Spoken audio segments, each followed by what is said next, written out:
Hey, so I watched Edge documentary called The Second Mountain, and I just kind of want to get some notes from it because I enjoyed it a lot more than I thought I would. And usually the WWE24 documentary series is usually very good. So let's go through this again. I'm not gonna go through it blow by blow. I'm just gonna look at some interesting things. So number one is that I didn't know that Vince McMahon actually retired Edge, that he told Edge personally that he was never going to clear him to wrestle again. So that was really interesting to me, and it really kind of flies in the face of this whole Vince McMahon wants to, force everybody to continue working all the time. Because Vince McMahon also is the one who retired Daniel Bryan and would not allow Daniel Bryan to compete, even though Daniel Bryan wanted to wrestle more than anything. It was a situation where Daniel Bryan was in a position where um, he was close to paralysis or something. I think Edge was too. They had such severe neck and head injuries that it just made no sense for them to wrestle again. And I remember that people on online who would say that Daniel Bryan needs to leave the WWE and go wrestle in New Japan or go back to Ring of Honor, and just because Daniel Bryan wanted to work, which is really strange. And it was really awkward to me also because really what got Edge back into thinking he could wrestle again, other than sparing Elias at SummerSlam, SummerSlam 2019, I think it was. I'm pretty sure it was he got an offer to wrestle from, he said, from another company in the industry, but it was obviously probably All Elite Wrestling. More specifically, it was probably Chris Jericho that called him.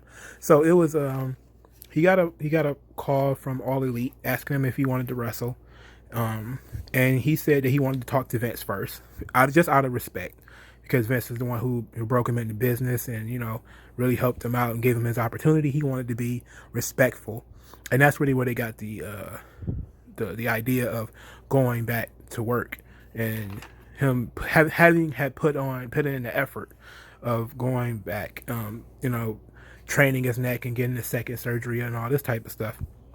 Even though I think he had the second surgery not too long after his initial retirement, and so but he just kind of wanted to and wanted to talk to Vince about it.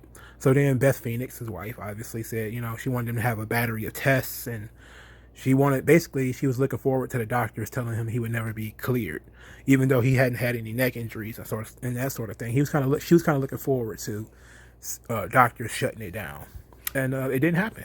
And that's sort of what put him on the path of appearing at the Royal Rumble, is getting cleared by Dr. Maroon, who was the person who retired him in the first place. So it kind of went full circle on that. Another thing I wanted to talk about, which is I found was particularly interesting, is he's talking about what he was doing while he was retired.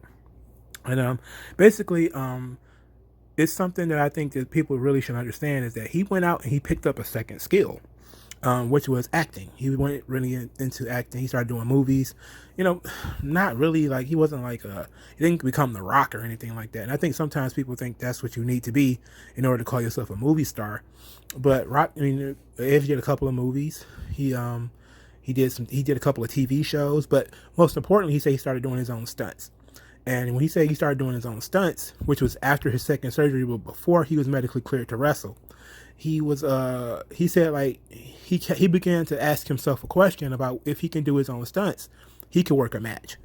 And that's pretty much when he started, another thing that was kind of in his mind at the time. And I think that was really interesting too, because it is kind of the same thing, especially when you look at certain matches. You look at some matches today where they basically just all stunts. And as long as you're with the right opponent, you probably won't die. And he did say he was going to have to change up his style, which, of course, just because of his age, he would have had to anyway. But I thought that was really interesting too, that especially in the first match back that he had was that match with the last man standing match with Randy Orton, which some people have panned, said the match wasn't good. I don't understand that. Maybe it's because the match was long. It was like 36 minutes, which I did say that it was a little too long. And you could have shaved about 10 minutes off of there, but the match was fantastic. And it told the right story, because you're talking about Edge, in this specific instance, who had to grind and fight his way back to get back into the ring. So now Orton is sort of putting him through the gauntlet, where, he's not hitting him with a lot of weapons and stuff like that, but he's trying to wear him out. He's beating the hell out of him, dragging him all across the building, beating the shit out of him. And I think that told the perfect story for Edge's, you know, comeback.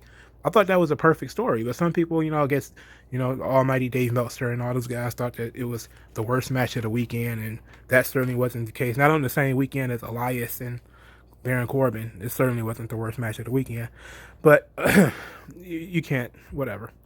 So anyway, so once he started, beginning his workouts and becoming, building up to his comeback, that was a really good, interesting part for me too, because now we're talking about him getting back into ring shape, and you see these lovely videos. I think these was really dope of him working with Beth Phoenix. His wife. He's in the ring with her, and they're working. She's doing arm drags, and they're body slamming each other and all that type of stuff. And I think that it was pretty cool. For starters, he got his house ring, the ring that he got for his home from Triple H. And he said he called Triple H and said he needed a ring, and they just sent him one, which I thought was that was pretty badass too. That he had that kind of clout where he could just call and get like a whole ring set up sent to his house.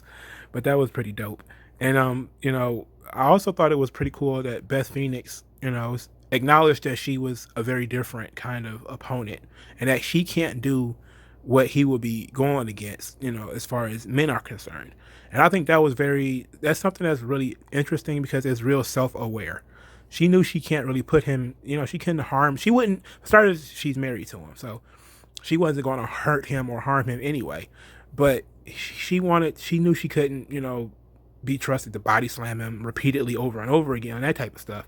She can get him up as far as working out stamina and stuff like that, because it's real simple stuff. But there's other things that she just can't do, because she's smaller, lighter, and a woman.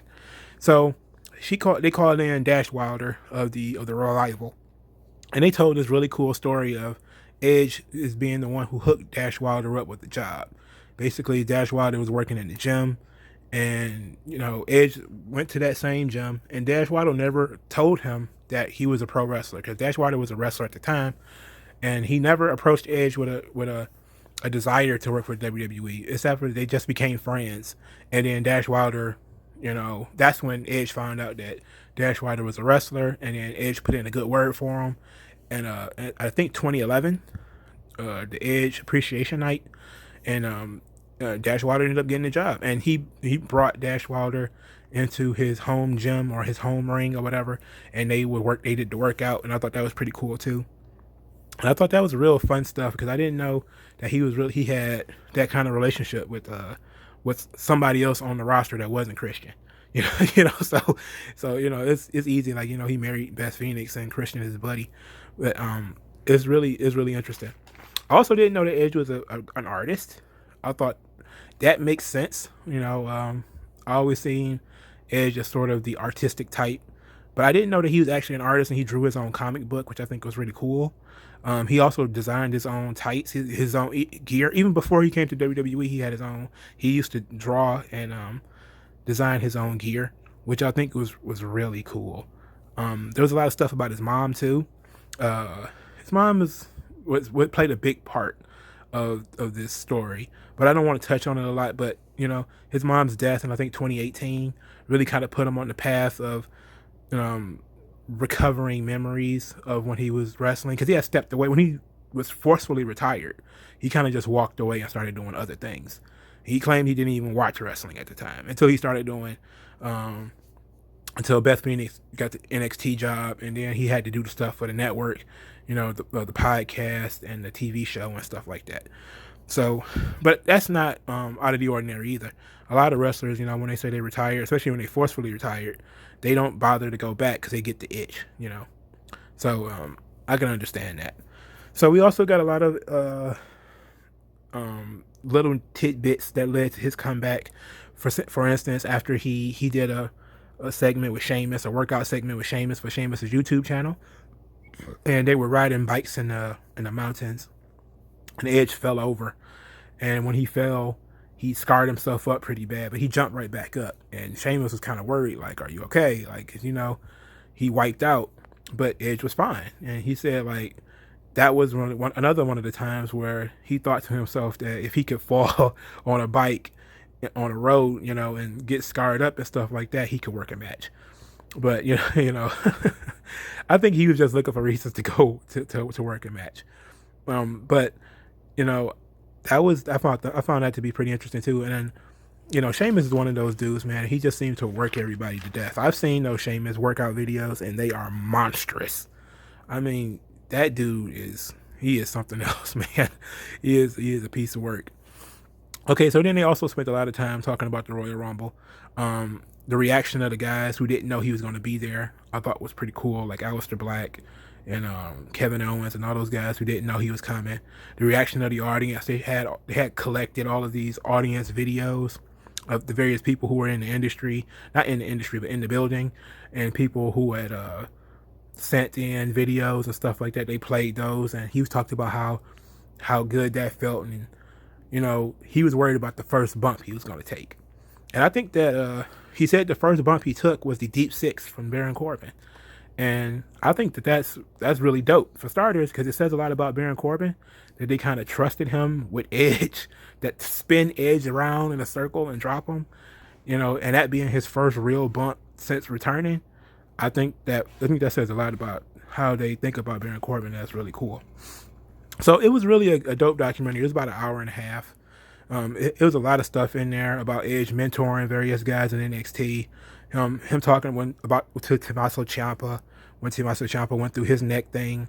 How bad his neck injury actually was. The Edge's neck injury, because he said he could. Beth Phoenix said he had a problem holding a coffee mug. It was that bad that his left arm or something like that had lost such strength that he couldn't hold a coffee mug. And the various different things that he was doing. They talked a lot about his family, which I always try to avoid talking about people's families and stuff on this channel, unless I absolutely have to.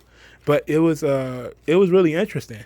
I really liked it. I really enjoyed it, and I thought it was cool that he had drawn a comic book. I thought it was even cooler that the comic book was him and Christian.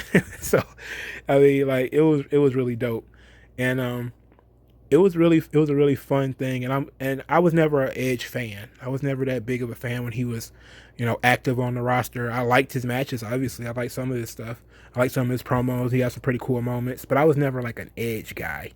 But I think I might become an Edge guy now, especially after that last man standing match and after my understanding of it. I do think that the match was too long, but I think it was a great fucking match. And I do think that Randy Orton was a little too silent. All the other heels, especially Seth Rollins during the empty arena matches, he really did a lot of talking. And, it was really engaging. It kind of made the match feel more intense and more focused and stuff like that. And Orton was kind of silent. He didn't do a lot of that. But I think they had one of the best matches of the weekend. It's kind of hard to say they had the best match, but they had one of the best matches of the weekend. And this documentary kind of adds a lot to it. And this documentary also kind of helps tell that story. This documentary tells the story of how many times Edge has pretty much thought about going back, and doing various different things made him feel like he was going to go back, and whether he felt like he could deal with it and he could do it. And perseverance, like he was talking about grit, perseverance, overcoming all the doubt and stuff like that. And that's what that match was about. And so I appreciate it. And that match really is made even better for me for it. So you should probably watch it, take a good look at it, and hopefully you guys will enjoy it. So if you like this video, like, share, and subscribe, and I'll talk to you guys later.